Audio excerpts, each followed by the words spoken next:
So welcome, students. Once again, one more NEET-SS is over. So we have another candidate, Dr. Simi. Congrats! And first of all, like you already had entered into AIMS and you already got a rank one in AIMS. So you wrote both exams together. So how was you feeling right now? Because you already had recently you had cleared in rank one and reached the degree which you want. So how is you feeling right now? How do you feel now?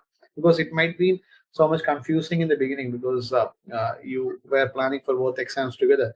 So how do you feel now?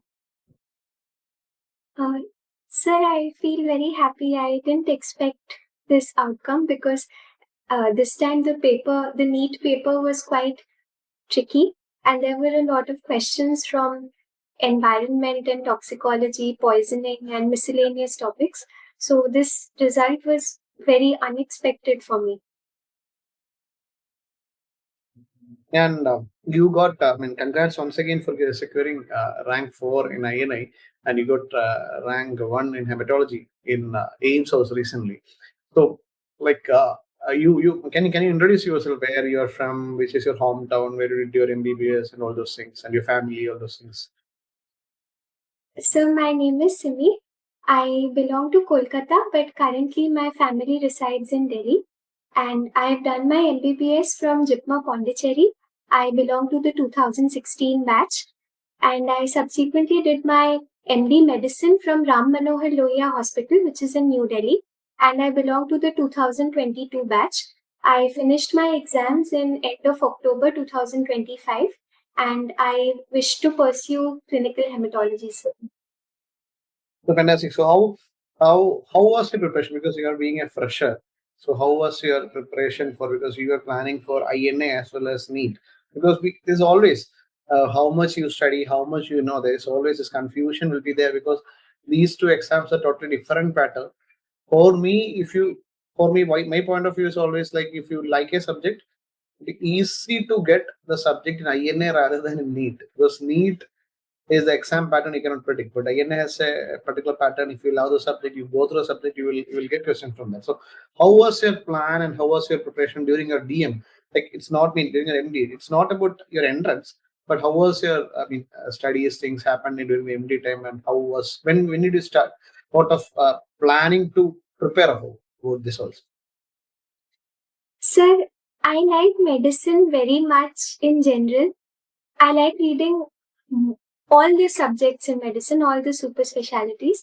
So I was always interested in reading everything: neurology, cardiology, rheumatology, hematology, of course. So, but since my MBBS days, I was very much interested in the hematology part of pathology. I like reading about leukemias, lymphomas, aplastic anemia, hemolytic anemias. So by the second year of my MD medicine, I was pretty sure that I wanted to pursue clinical hematology. So it was in my second year of MD medicine that I started preparing. And initially, I used to watch all the videos from the super specialty app, not just hematology, but neuro, cardio, nephro, rheumat, everything. And I really liked the way in which the Marrow faculty taught: Rakesh sir, you, Nishant sir, of course Sumit sir. So I used to watch all the videos, and I used to try to correlate it with the cases that I saw in my wards and in the OPDs and emergencies. And I used to take all the grand tests and the subject-wise tests. I didn't confine myself to only hematology tests. I used to take everything: neurology tests, cardiology, nephro, whatever, gastro, hepatology, everything. And I used to review those tests and simultaneously watch the videos and make my own notes. So that was my main preparation strategy, sir. So, like, I was also wondering, like, like, so usually what happens in MD medicine, the clinical hematology is one area you don't have much exposure into, especially when you are, I mean, when you have a department of hematology or oncology is there within your hospital. Usually, you won't get much exposure to that. So that means that the story you are telling about how you had interest during MBBS, that tells, I mean, that might be because you might have some very good pathology faculties, because my wife is also a pathologist. So you might have some good pathology faculties, which during your MD or during your MBBS time, that is why you might have an inclination at that time also, right? Um, Sir, in JIPMER, we used to read Robbins primarily for pathology, and I think mainly I enjoyed, of course, the JIPMER faculty were also very good, but Robbins itself is written in a very interesting way. I used to enjoy reading that a lot. And then they also told us about other books like the Bethesda Manual, De Grucci, Tejinder Singh, and so on. So I developed an interest in that. However, during my MD, my hospital did not have a hematology department, nor did it have medical oncology. So whatever patients would come to us would get referred immediately. So I wanted to know what happens to those patients. Do they survive? What are the challenges in managing those patients? Do they procure the drugs and so on? So that was something that increased my curiosity and drove me more towards this branch. So you're telling that during your like you love your MD medicine. That is actually one thing which I've seen in most of the toppers. So those who had did good, right, even if in INI or in SS, they all have done their MD. They enjoyed their MD. I think the crux of getting a seat is basically you have to have a good understanding about your MD medicine. So whatever I have been telling the same thing previously also, like whatever super specialty you're going to take, your MD medicine will be your cornerstone, especially when you are going to practice outside, not in an institute. Because you might be seeing complications in your own patients, be it hematology, be it neurology. You will see complications, you will see patients with medical complications. You cannot refer every patient to a physician. You are supposed to treat such patients. So that basic mentality of the physician has to be there throughout the career. And how did you prepare along with your MD time? How did you prepare along with that? Whether how did Marrow help you basically like or when you started? I mean like you started second year. So when did you start hearing about Marrow and when did you start like super specialty coaching from Marrow? Because Marrow UG is already there since years. So when I was doing my PG at that time, Marrow was there.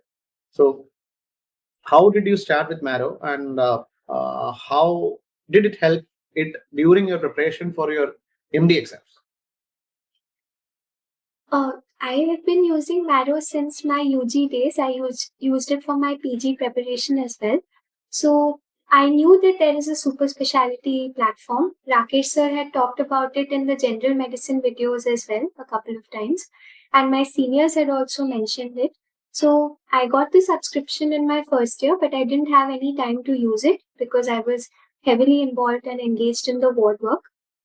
In second year, when I started getting the time, I started with infectious diseases because that was the subject that we encountered the most in our wards.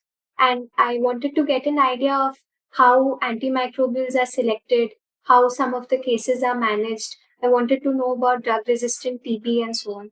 So I started by watching the infectious diseases videos, and then I started watching the rest of them like hematology, cardio, neuro, etc. And it took me quite a lot of time to watch the videos because I was watching it from the super specialty section. And each, for example, neurology had 128 videos, cardio had around 85 videos. So it used to take a lot of time. Sometimes I would watch it without taking notes, but then later I realized that I needed to write it down as well because that's the style of preparation that suited me. So I used to find some time to do it, and there were days when I didn't get any time at all either because there was a lot of ward work as well. But by the time my final exams approached, I did get some time to finish the videos, and after that, everything was just revision. But one thing which really helped me for the NEET-SS exam per se was the high yield series and the recall video. I made it a point to watch those and all the updates which were added to the app. Like recently, they added about CIDP and newer anti-epileptic drugs and all of those. So I made it a point to watch those videos as well.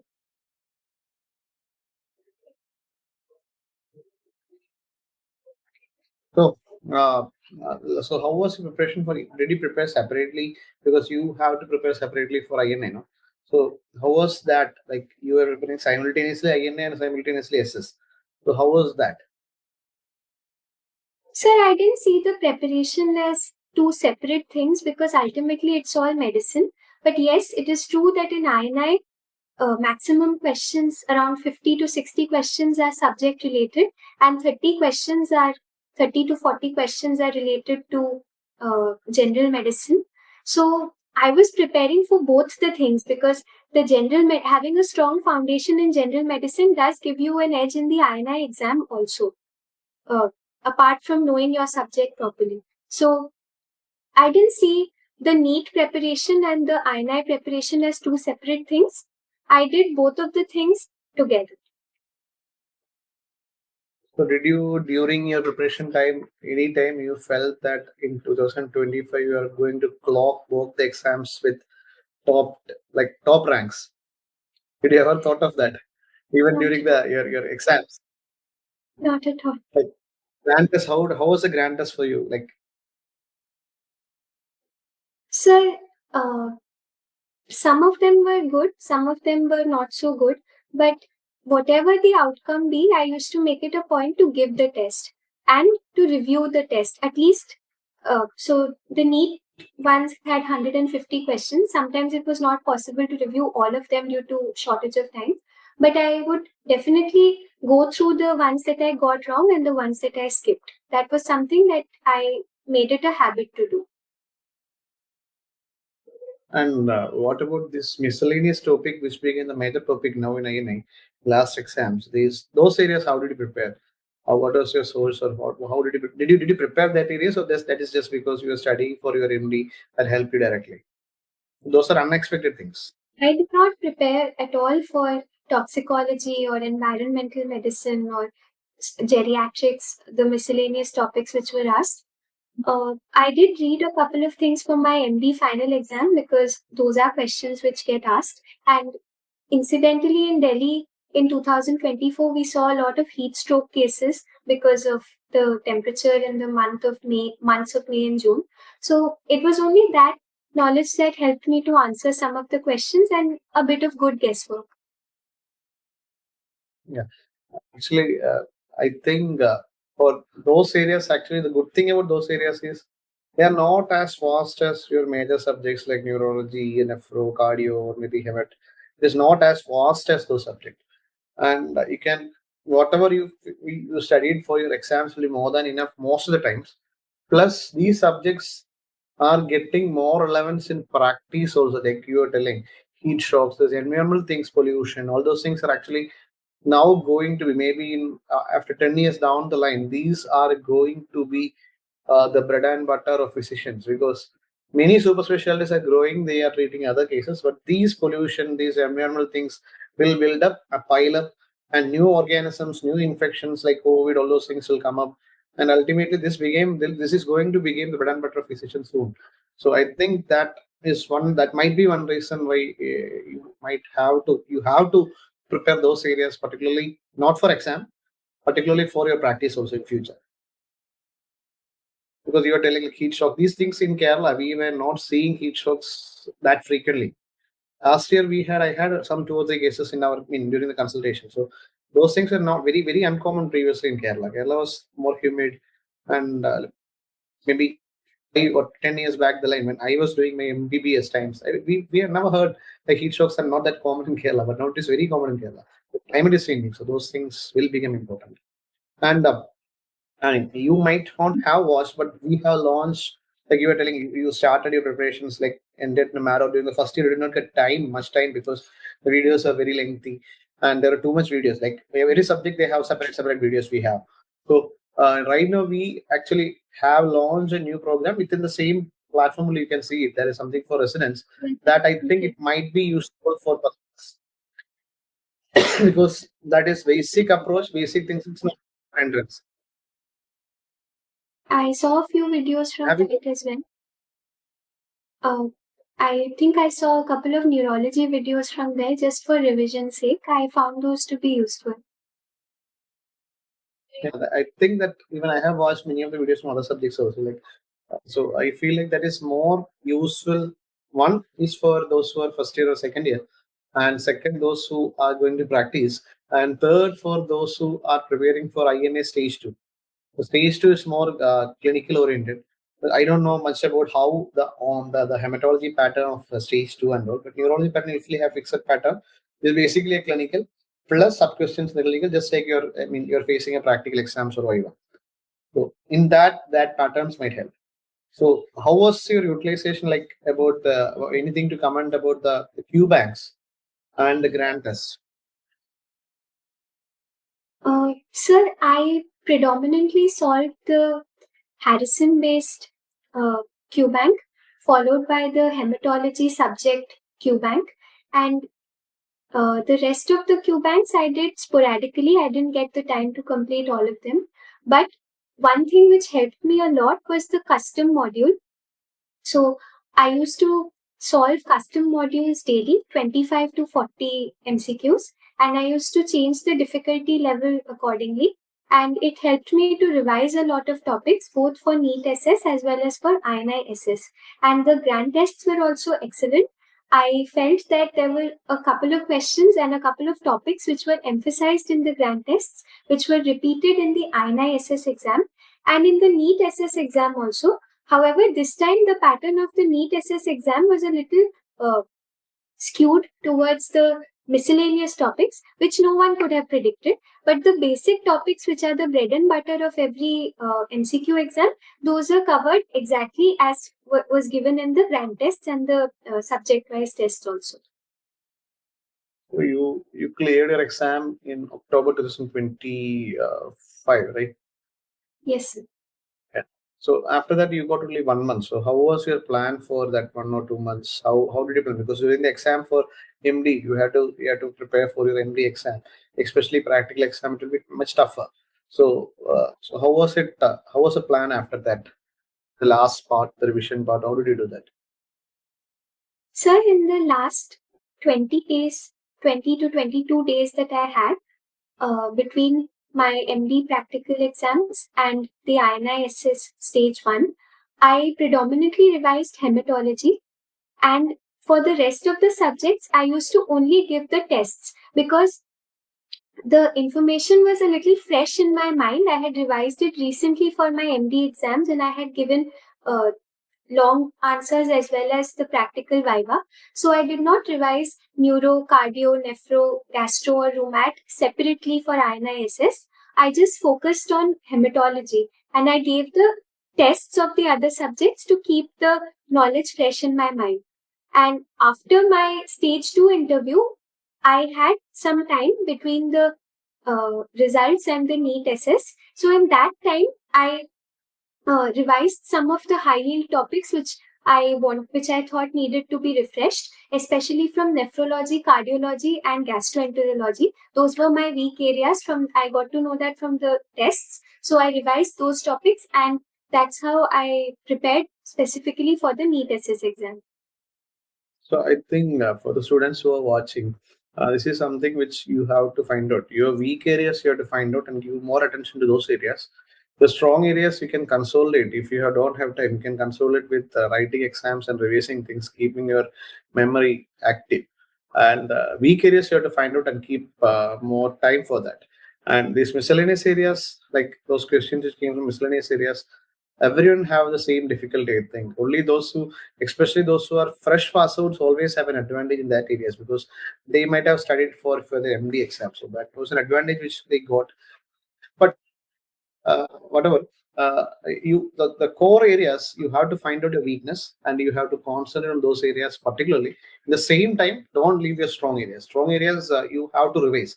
That revision, the best way is to go through exams, right? So you are, at last you have chosen your dream branch names, that only one seat, you were telling only one seat was available this time, and you go to rank one, and in between you wrote in NEET-SS. NEET-SS, that also you got rank 4. So very, very, very wonderful year for last 2025 was a wonderful year for you, for your future also. So very happy for you. And what are the what advice you want to give to those who are going to write next time INA, next time NEET, as well as like not this April session, next session. because INA and NEET comes to the next session, as well as those who are maybe cleared along with you in this year who might not have got a seat, they are repeating for next year.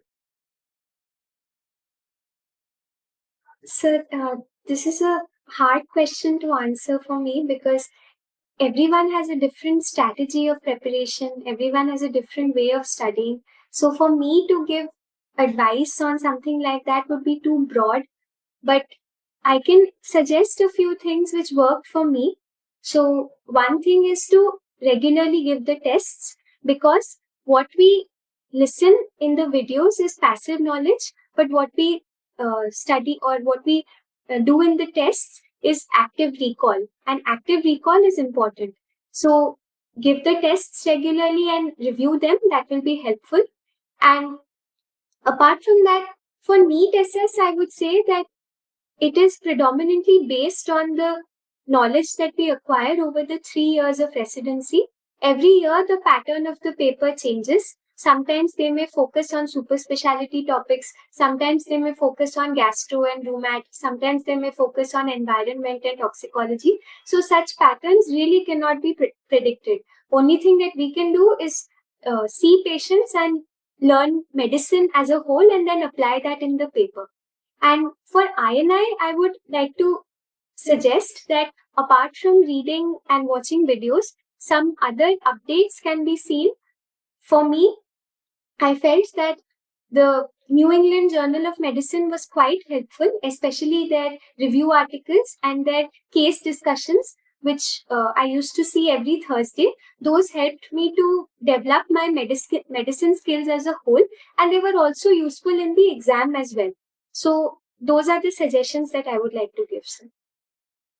Yeah, and actually, what you're telling is exactly right. Unlike your MBBS to MD transition, this is a phase where you are become very mature. You are, I mean, you have gone through a lot of rough paths during your MBBS days, during the MD days. You have done 2 entrance exams. Now the third exam you're going to write. So nobody can teach you like how to prepare. Actually, what you told is exactly correct. It has to be dependent upon each person. Their own pattern of studying should be there, and they have to prepare on that way. And what one good thing you are telling is that you have to that active and passive thing. That is one thing very important. You have to attempt questions because even if you know the subject, the question may become confused. I would like to add one more point to the students is first of all when you are going to prepare for exam, first you have to go and see the recalls and find out what is a pattern.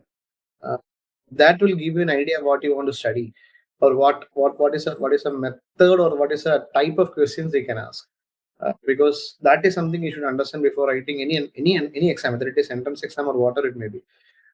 You have to understand that this is the difficulty of this exam, then you can understand how to prepare for that. So it was very nice talking to you, and I know all the best for you in the future. And you are already the rank one in AIMS, and you're going to do clinical hematology from AIMS. And clinical hematology is something which is not, I mean, not that understandable for me at least, because as a neurologist we don't even see much hematology other than some anemias. Others we used to like we may have something the manifestations of hematologic disorders in neurology, but that is not that frequently seen. So thank you so much for spending time with us, and all the best. Thank you, sir.